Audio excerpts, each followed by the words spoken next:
Hey, bonjour à tous, bienvenue chez Passeur de Conscience pour cette nouvelle vidéo. Alors aujourd'hui je fais une vidéo sur la rétroprojection suite un petit peu au cheminement de la méthode 4D que j'applique. Je remercie un ami Pape pour la discussion que nous avons eue hier concernant le sujet de la rétroprojection.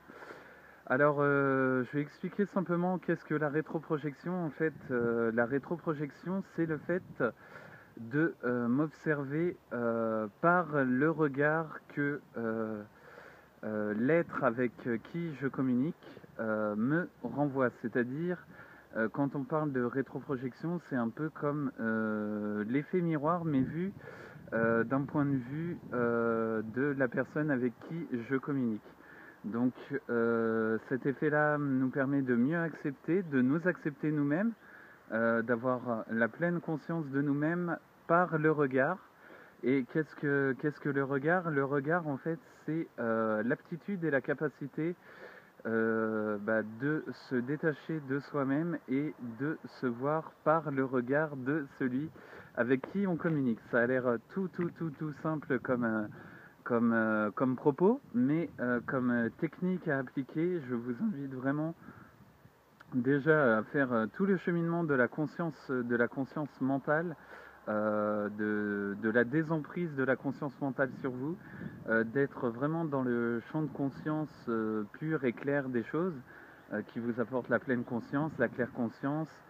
Et justement, c'est à partir de là que commence enfin la capacité d'être, la liberté et vraiment justement toutes les aptitudes à communiquer avec l'environnement qui justement agit par rétroprojection. J'ai eu ce déclic hier parce que je me rends compte en fait que je suis infernal et insupportable à vivre. Je tiens à le dire. Pourquoi ça? Pourquoi est-ce que je suis infernal et insupportable? Parce que j'ai tout simplement des idées restreintes, une manière de communiquer qui est brute et primitive, dans le sens où avant, si j'observe justement cet effet de rétroprojection par le passé, avant en fait, ça va en revenir un petit peu à l'aspect permissif des choses.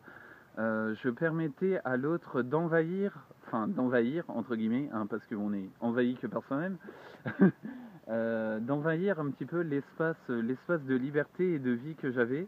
Donc, ce qui m'a fait perdre la joie justement, la joie d'expérimenter, la joie de découvrir, la joie d'accueil, la joie profonde. D'ailleurs, je vais faire une vidéo un peu spéciale sur la joie pour qu'on puisse tous la découvrir et tous être émerveillés sur ça. Ce n'est pas faire preuve d'angélisme que d'être purement conscient, purement soi-même. Donc, utiliser la rétroprojection, c'est aussi la capacité de discerner, de se détacher. Donc ça revient un petit peu en complément à la méthode 4D, cette partie de rétroprojection, parce que en fait, la personne avec qui je communique, si je me mets à sa place, en fait j'arrive à me voir, c'est-à-dire que je me pose, je discerne, je me stabilise, et ensuite je fais un changement de perspective pour aller à ma propre rencontre, voir comment j'interagis, parce que toutes ces interactions en gros déterminent un petit peu la manière dont vous allez évoluer, le fait de s'ouvrir ou non aux choses, aux concepts, et le fait d'enfin justement arriver à cette méthode 4D, ensuite par la détox, vous arrivez au détachement, à la disponibilité, justement, c'est un petit peu aussi l'entrouverte de cette porte-là. Et vous arrêtez justement d'alimenter, en gros, toute la partie de la conscience par le détachement arrive ensuite dans l'acceptation du non. C'est-à-dire l'acceptation du non est un accueil du oui. C'est-à-dire que, comment dire, c'est-à-dire que pour quelqu'un qui est dans un schéma d'habitude rigide, c'est-à-dire que vous avez des œillères, vous ne voulez pas voir ce qui se passe à côté, et quand vous voulez le voir, hop, vous, en gros, vous recadrez le regard sur uniquement une perception qui est droite, une ligne de force qui est droite, sauf que c'est comme un tableau, en fait, il y a une ligne de force principale et il y a des lignes de fuite, c'est-à-dire que le regard ne se fixe pas uniquement sur le centre, le regard est expansif, c'est-à-dire que tout se répand et tout s'expand par le regard, votre vision, votre manière de voir, votre rigidité ou souplesse et flexibilité à vous adapter. Donc c'est un peu que là que la rétroprojection arrive.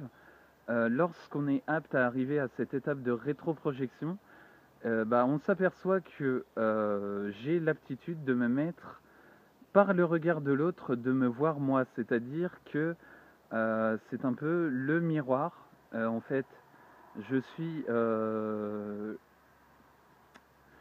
moi, et il y a un hologramme qui, lui, me renvoie un petit peu le perçu, la perception, des choses, des concepts, de ce que j'aimais, de ce qui est véhiculé, aussi de toute la sensibilité, parce que la partie sensible n'est pas à négliger aussi. Donc la rétroprojection, c'est un peu se mettre à la place d'eux par le regard que nous percevons. Donc c'est un peu une preuve d'empathie qui se consolide et qui ne cristallise plus les pensées, parce que vous ne serez plus uniquement fixé sur vous-même, mais vous aurez la vision élargie de ce que vous émettez comme idée, de ce que vous émettez comme ressenti, sensation par la présence avec les autres, par le flux des énergies qui circulent aussi. Et c'est comme ça que la rétroprojection prend forme.